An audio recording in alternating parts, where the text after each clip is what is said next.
life in your 20s. Hi everyone, this is Miriam Gathoni. It's been a while. I hope you're doing good. Yes. Let me manikuja hapa with my unmade hair.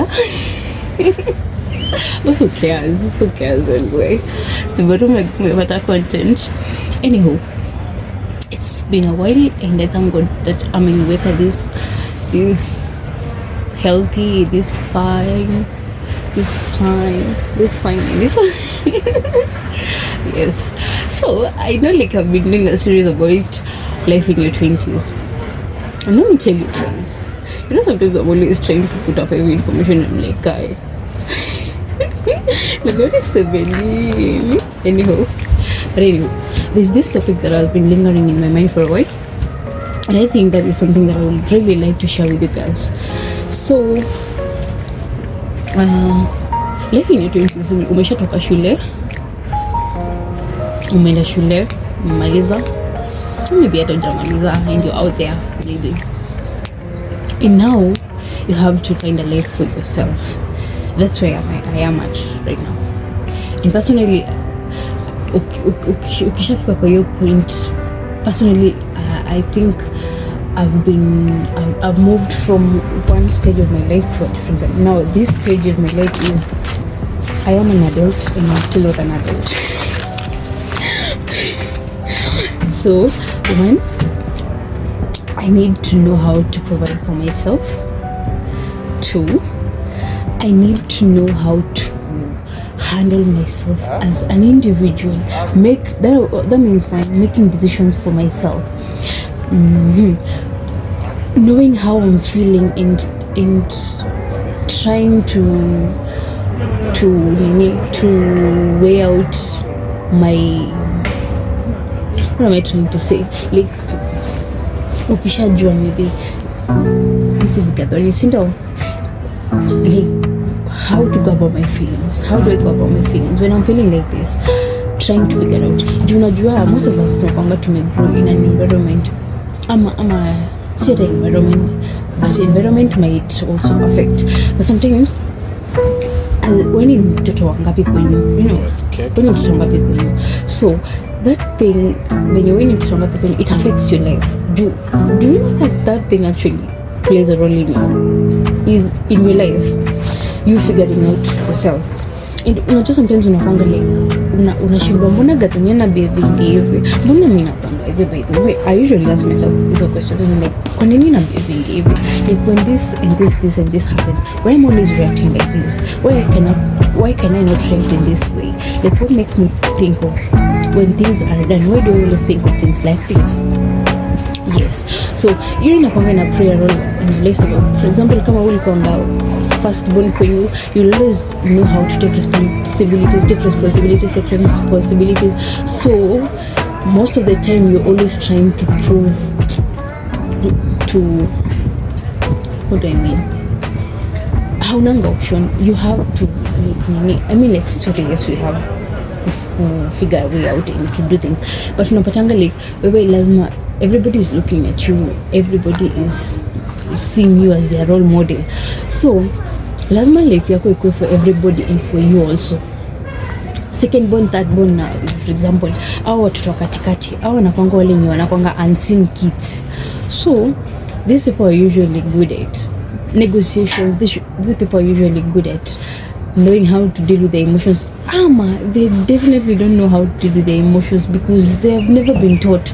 Nobody was there to care for their feelings. Nobody was there to help them navigate their feelings and help them to nurture their feelings and help them to know like, okay, feel heavy, it means like you're doing, this is how when your body reacts like this, it means you're feeling like this and this and it's because of this and this and this and this and this and this and this. Yes. So unapatanga like watoto wanakwanga hivyo tena they're like, they always feel neglected. And it's true, they always neglected sababu the parents are usually focused on the watoto waju. Mtoto actually, the firstborn are usually put on a pedestal huko juu, and the last child is also put on a pedestal because mtoto. And I remember when I was a kid, maybe I used to fight with my small sister. Tuko tuna fight. Why? Because I used to feel that you being neglected, and it's not even sometimes that are your parents' fault. Maybe at times as your on a lot of things that they need to do, or maybe they're even being neglectful and they don't even know they're being neglectful. Yes, so unapata like maybe mtoto mdogo ndo anakuwa pampered, ndo mtu ama mtu mkubwa ndo anakuwa like they when they make decision, or when they do things, or when they put suggestions out there, theirs is being favored than our watoto katikati. So like wewe unaweza kuja na idea and it's very good, but wewe ukisema doesn't sound as good as kama first born akisema hiyo kitu, you see. Yes, alafu last born naye anakuanga pampered in the like, oh baby girl, oh baby evil. So mimi I used to fight with my sister, especially wakati nitukanga tunabebwa na mom. I remember when I was a kid, I used to fight with my sister and I used to feel so bad. My sister wangu anabebwa na miss baby. Kwa nini miss baby? Mbona mimi si baby? Hata mimi ni baby. So we used to fight with sister. Mama pana mimi ndo naenda, pana mimi ndo nakana, mama pana mimi ndo nabebwa, pana vitu kama hizo. So it happens when you're a middle child, it always happens like that. Unakuwa evil. And you feel like things are not maybe going your way, things are not like, you're not being favored, you're not being loved, you're not being cared for, neglected, to come easy. Yes, and as the last child, you're always feeling like nobody is seeing completely, nobody is seeing you completely. So you have to make people see you. You have to make people. So unaweza patanga like last bones unapatanga maybe wanakuanga hata the funny people kwa familia, they make people laugh and you're like, hey Esther, like kama sister yangu Esther sana kwanga funny. So yeah, that's her way of coping with things. She'll always make a joke, alafu sisi watoto tunacheka, alafu that is one way of her like trying to remind us that she's there, ujione niko hapa. So unapanga last bones wanakwanga wako hivyo, ama they are just being petty, ama they are just being childlike for people to notice them. Anyway, back to life as a twin in your 20s. So like you have to figure out how to navigate all these feelings, and how to handle yourself, and how to manage your feelings, and how to cope with your anger, and how to sort things out. And that's when you like most of the people akifika youth, why do people want to go for drugs? Why do people want to go for vitu kama hizo? Because they don't want, okay, it's not even that they don't want. Most of the time you find like these people, they don't really know how to navigate their feelings. Okay, kuna ile part you just went for enjoyment, sindo, for enjoyment, and for you just want to feel maybe good and you want to feel high and the sort. But there's also that part where these people, they have a lot of feelings suppressed in their heart, or suppressed in their mind, or suppressed in them. So like kama akona so unapata like as people people usually have different kind of attachment styles. So utapata kuna yule mwenye akona avoidant attachment style, kuna yule mwenye akona anxious attachment style, na kuna yule mwenye akona sustainable attachment style. So what does this mean? So when somebody has a sustainable attachment style, it means that this person is in control of their feelings. They know about the environment, they know how to navigate through their feelings, they know how to sort out their feelings, they know how to know when they are being triggered, when they are mtu mwenye tu ako healthy mentally, spiritually and body wise. Or like you don't even necessarily have to be like you're healthy all through, like you get my point. Like up here you are healthy and you know how to filter out things, you know how to go about things, you know how to know when you're being manipulated, you know how to know when you're being led in the wrong direction, you know how to know when your feelings are deceiving you, you know how to know all these things. Then there's this other package in avoidant attachment style. Avoidant attachment style, unapata like this person, they don't really know how to deal with their emotions. So this person will tend to avoid things, avoid their feelings, avoid themselves. They'll be avoidant in so many things. Taking care of themselves personally, utapata they don't know how to. See, they don't know. They are just avoiding how to take care of themselves. Or maybe they don't even know how to take care of themselves because wameshazoea to avoid things. Two, they don't know how to navigate through their feelings. When they're hurt, they'll take their anger out. They don't know how to navigate their anger. Three, utapata huyo mtu, they don't know how to really work with another person together.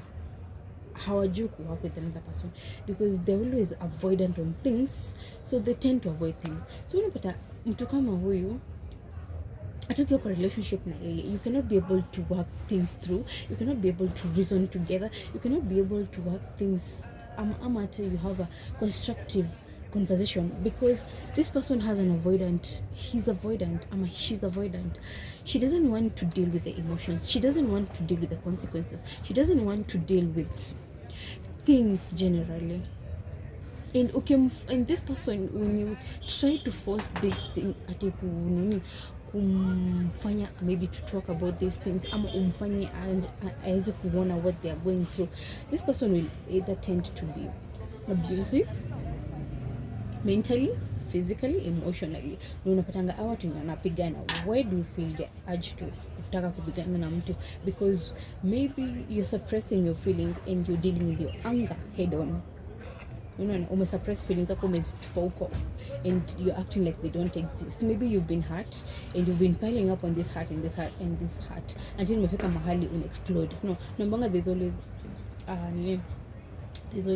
inachongaje? How do you call this thing? Mbona inapotea kwa akili? And I even thought of it later. Okay. Nagongaje, there's a finish line. Ni finish line ama ni kila mtu anakuanga na hiyo.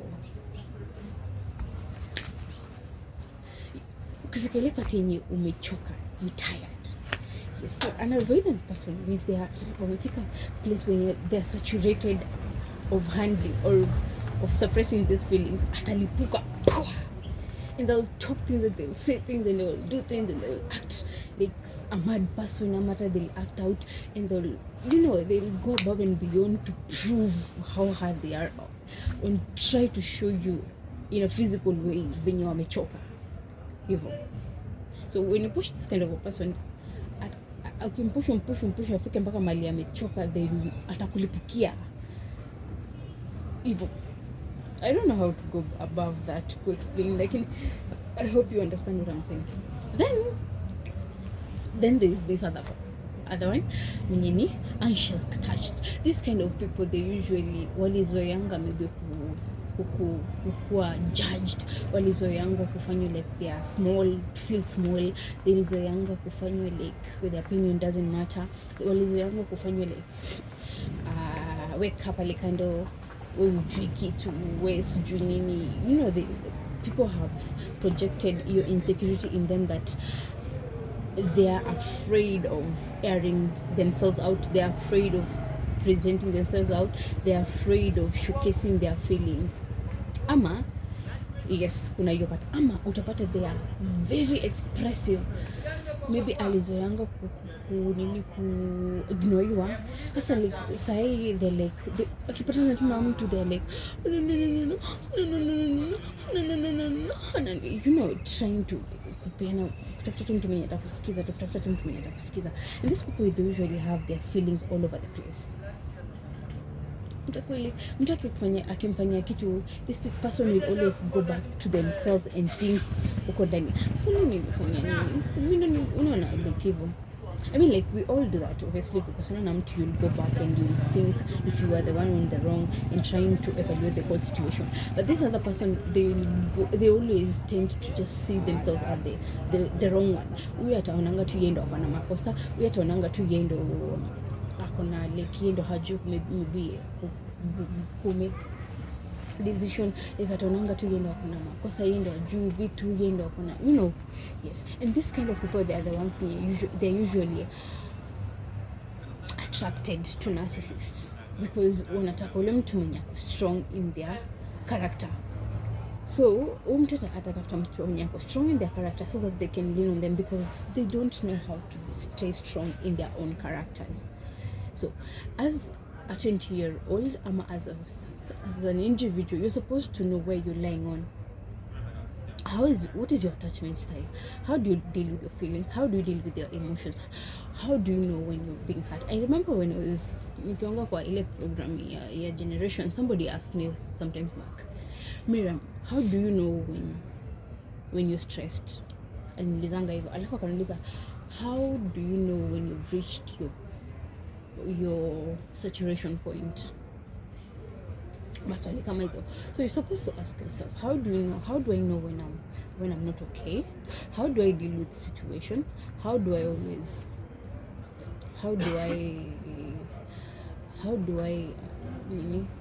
am I somebody who sits down and solve things? Am I somebody who tries to force people to see things my way because I've always been suppressed and people have not always seen me for who I am? Am I somebody who I can have a full conversation with somebody and see where where I'm going wrong and make things work for me and the other person? Am I somebody who has ego and niko na ego and because I want people to see like mimi najua ama mimi niko na okay ama mimi ndo niko ni, so like I never even listen to anyone ama such kind of things. Yes. So in your 20s, in my life right now, I feel like I'm in that point where I'm trying to figure out these kind of things in myself. I'm trying to figure out how do I deal with things, how do I deal with situation, how do I calm myself down, how do I calm my inner child and tell her that I'm okay and things are okay and things are going to be okay, especially when I'm panicking and maybe things are not going the way I want them to go. Because like I said in my initial video, mimi nilikuanga mtu actually, do you know like yes kwa nilisema hiyo kitu kwa video and I went back and I sat down and I was asking myself, do you know that is a trigger? Because why would I be so tough on myself and I'm like gathoni this? No, that means I'm not allowing my inner child to express her feelings. That means I've been suppressing myself. Yes, I've been suppressing myself. So you know, actually I went back to myself and I'm like, why did I feel evil? Why do I always feel like I need to be tough on myself? I mean, like, yeah, I'm a Capricorn and Capricorn tends to be like too tough on themselves and that is just their nature. But do you know, like, you can tame that. You can really tame that. You can tame that and you can be like, you can be able to harness your feelings and uziweke hapa and you look through them and you're like, gathoni, why am I feeling like this? What is wrong with me? Yeah. And I know sometimes like maybe I on a lot of things and you cannot even be able to have that time in you catching in. You just think about yourself and you just think about what you want in your life and you just think about you individually and you just be selfish for once and utaketu kujimprove for the better. So I would urge you, especially the youths, even the old people, even our parents, even our siblings, even the one that we're looking at as our role models, to like figure yourself out. If it's jealousy, know where that jealousy is coming from. What is it that you're seeing from the other individual that you don't see in yourself, or you'd rather what is that you see to that in that other person that you want to see in yourself? If it's anger, what is making you feel like this? What is it that iko ndani yako that is being triggered with this thing that inafanya ukwe angered? 3, how do you run through situation? Utasotaje situation? And unajua ukiwa kwa nini when you're at your saturation point, there's always 3 ways that mtu anaweza react. Apanga fight, flight, so through those, hizo ni lazima by default. You'll have to choose between the three. So between the three, when for example you choose to fight, how are you fighting through this battle? Maybe if you have to choose through flight, how are you going to go through things? How are you going to help so that you don't flight kila time, because you cannot live on flighting kila time, ndio ama kufuli, you cannot raise an issue even. So how do you go about things? How are you navigating through? Also dealing with these people, like kama an suitable and sustainable person, that is easy to communicate with them and to deal with them, because this person already they have control over their feelings. So atajua how to go through things, how to navigate through things, and how to work through things. An avoidant person, how do you go with them? Do you know this avoidant person who approached in a logical way? Don't go there with your feelings that me I'm feeling of late, I have been feeling. No. Go in a logical way. How? What do I mean by logical way? For example, this person maybe amekuwa distant, for example, with you. Let me take that as an example. Instead of you saying like, of late I feel so lonely.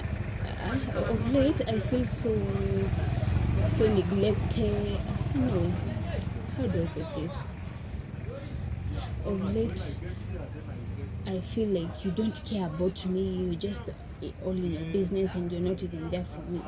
No, I think this kind of a person would want you to approach them in a way like, of late I've been feeling really neglected, and I don't know what maybe is making you do that, or maybe making you feel neglected, and this is making me really feel lonely. And I'd really love to know how we can work through and make, and sort this out. This person anataka tu kufeel like avoidant person hataki kufeel stupid. Because all their life maybe they've been wamekuanga wakifanya wana feel like small or anything. So they want to feel like they are being respected. They want to feel like they are being honored. They want to feel like they are being, you get the drill. Yes. So the person like going in an approachable way. I know this is hard. Mimi kwanza. But yeah, I love with the attachment. The anxious one, this one wanatakanga uweke feelings zao mbele. So na huyo ndo unaweza kumwambia, of late I've been feeling, I feel, I understand from your point of view, if you come away. Yes. You get the drill. Yes. Anyhow, life in your 20s is a whole experience, and at times it gets tough, especially when you have a lot of responsibilities. Like you have a lot of responsibilities. Maybe you're a parent like me. You have just responsibilities, and maybe hata ni za wazazi nyumbani ama vitu zingine. It becomes so strenuous, and it's so easy for you to get lost in the matrix of the whole environment in life. What I'm even saying, it's so easy to get lost, and it's so easy for you to forget yourself and to neglect yourself, and no matter how tough it gets, no matter how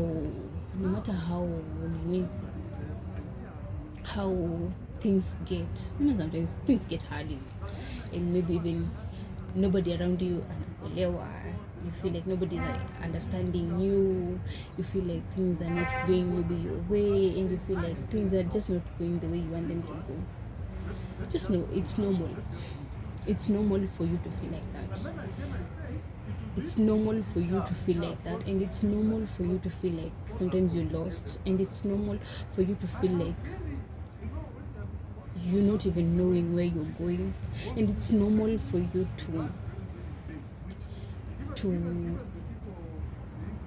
to stand on your own grounds and to choose yourself. Sometimes it's normal, and it's okay for you to choose yourself. It's okay for you to choose yourself, and sometimes it's okay for you to be selfish and just love on yourself unconditionally and know that it's your life. Because at the end of the day, after you put everybody in front of you and you make everybody happy and you're not happy, you're not doing anyone a favor. No one will ever be appreciative enough ati mpaka atakuja kwako ati they leave everything that's going on in their life ati wakuja kuku sijui, but you get the drill. So yes, life has its ups and downs, and life will teach you lessons in mysterious ways and in funny ways. Hata mimi, sometimes when I'm talking here, I usually learn things about myself zenye hata I didn't even know, or maybe I was ignorant about, or maybe yes. And sometimes you need to know like how you present yourself in the outside world, how you come off to other people in the outside world. It doesn't really matter sometimes. Everybody will have their own perspective of who you are. Watoto kila mtu atakuwa na perspective ya wewe ni nani. Kila mtu atataka kukupatia title. That's just life. Kila mtu atataka kukupea title. Kila mtu atataka kukuweka in a certain nini. Atasema wewe na kwanga hivi, so we are in this type. That is human nature. We tend to put people in a box. So kama na behaving hivi, kama mimi najua like for example my TikTok changu naikanga vitu zingine weird, vitu zingine maybe that I don't know, nasty, or maybe I'm just doing crazy things, and I know people wanaenda na kuweka kwa box and say mimi sana na posting vitu kama hizo yako hivi, mimi sana na posting vitu kama hizo yako hivi. You know you'll have such kind of people. They'll always be there whether you like it or not, and it will be anybody, your mother, your father, your sisters, your brothers, friends, enemy, anyone. Anyone will put you in a box because that is just human nature. But at the end of the day, what are you doing? Whatever you're doing, do you feel like it's authentic for you? Yes. At the end of the day, you have to be and do what you feel like is right for you. Yes. 2, are you affecting anyone? No. I'm a yes.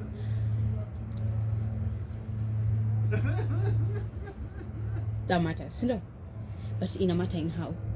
This kind of people you want to judge. How are they investing in your life? What are they doing in their life? Ndo wakuwe na hiyo authority ya kukujudge? Nobody. Sindio. Yes. So just be you and know like God alitumba sisi wote in a different way, and he knew that he'll need a gathoni in this life. He knew he'll need a P in this life. He'll need a C in this life, a D in this life, a B in this life. Everybody has their own purpose in this life. And so long as you're authentic and you're not hurting anyone, and you're not doing anyone to spite anyone, you're not doing anything to spite anyone. Not unless they need that spite. Not unless, maybe whatever situation. Sometimes in a point and you have to, then that's okay. Yes. Anyway, we're still continuing this series about life in your 20s. And trust me, this is a journey we are having. When I'm in you, not today, not tomorrow. Get out my way, please. I'm trying to. Yes. So, thank you for listening to me. Thank you for being here. Cause I don't give a fuck what you say. Yeah, I'ma do shit my way. So you can go kick rocks, I'ma stack bricks up, build what I want to make. Got a lot of shit to say, so I'ma do this every day.